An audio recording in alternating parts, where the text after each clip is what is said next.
Shalom saudara. Pernahkah saudara mengalami keputusasaan, kemudian menantikan sesuatu dan kehabisan akal, tetapi ada satu kekuatan yang membuat kita berharap lagi, yaitu doa. Doa adalah kekuatan rohani untuk berkemenangan. Amin. Di dalam 1 Timotius 2:8 dikatakan, oleh karena itu aku ingin supaya di mana-mana orang lagi-lagi berdoa dengan menadahkan tangan yang suci, tanpa marah dan tanpa perselisihan. Ayat ini sangat padat untuk memberikan kepada seorang pria pentingnya berdoa. Dengan berdoa, saya akan memiliki kekuatan untuk bebas dari tangan yang najis atau tangan yang kotor, tetapi membuat tangan saya menjadi suci. Kemudian dengan berdoa, hati saya akan terus-menerus dilatih dan kemudian dibersihkan sehingga menjadi suatu hati nurani yang murni.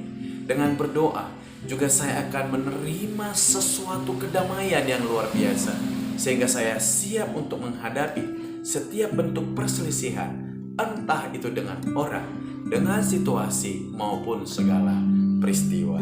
Jadi doa saya sangat erat kaitannya dengan perbuatan saya, dengan suasana hati saya, dan dengan pola saya memiliki relasi dengan orang lain.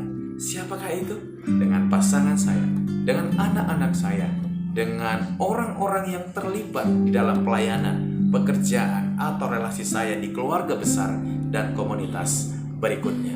Saudara, orang Batak bilang, hinorhon nitangiang satongani ulau, yang artinya doa mengerjakan separuh dari segala sesuatu yang kita harapkan, yang kita rindukan, dan yang kita kerjakan. Dengan berdoa, kita sedang membangun sesuatu di alam roh. Kita sedang membentuk sesuatu di cakrawala, sehingga firman Tuhan yang mengatakan, datanglah kerajaanmu, jadilah kehendakmu di bumi seperti di sorga. Itu merupakan pekerjaan rohani, pekerjaan doa yang mendatangkan kerajaan Allah, yang mendatangkan kehendak Allah di bumi seperti di sorga.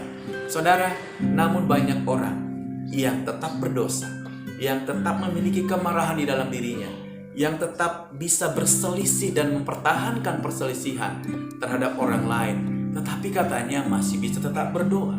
Saya tidak percaya, saudara, kalau ada orang bilang dia masih tetap bisa berdoa dan kemudian masih tetap bisa merenungkan firman Tuhan dengan rema, tetapi dengan tetap mempertahankan hubungannya buruk dengan orang lain, kemudian masih menyimpan kemarahan yang tidak bisa dibohonginya, dan kemudian masih tetap melakukan dosa yang ditutup-tutupinya.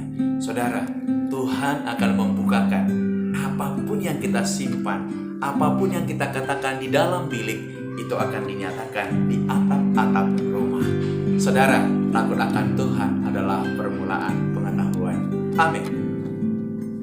Itu sebabnya Yesus sangat memberikan sebuah prioritas mengenai hubungan doa ini.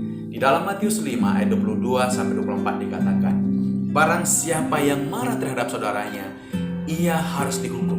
Dan kemudian barang siapa yang berkata kepada saudaranya kafir, ia akan diperhadapkan kepada mahkamah agama. Dan barang siapa yang mengatakan kepada saudaranya jahil, ia akan diserahkan ke neraka yang menyala-nyala. Mengerikan, saudara. Sebuah relasi, sebuah kemarahan, sebuah bentakan kafir dan jahil itu ternyata berkaitan langsung dengan neraka, hukuman, dan kemudian pengadilan, saudara.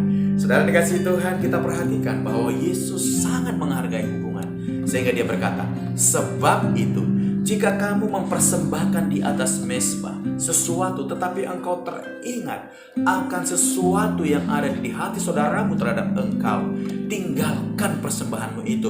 Pergilah dulu berdamai dengan saudaramu itu. Kemudian setelah kamu berdamai, kembali untuk mempersembahkan korban persembahan itu. Saudara, begitu pentingnya relasi, hubungan dengan sesama bagi Yesus, sampai-sampai dia tidak mementingkan korban yang diperuntukkan baginya di atas mezbah itu. Saudara, apakah saya dan saudara masih menyimpan kemarahan, masih menyimpan kesalahan orang lain, terus berselisih paham, lalu kemudian membiarkan kerusakan hubungan di dalamnya? Saudara dikasihi Tuhan, kemudian itu akan melahirkan dosa. Dikatakan di dalam ayat firman Tuhan yang lain, janganlah orang yang keluar dari kasih karunia. Salah satu kasih karunia itu adalah berelasi dengan sesama, memiliki kontak yang indah, kontak yang nikmat dengan sesama satu dengan yang lain, pasangan, anak-anak, dan orang-orang di sekitar kita yang saling membangun satu dengan yang lain.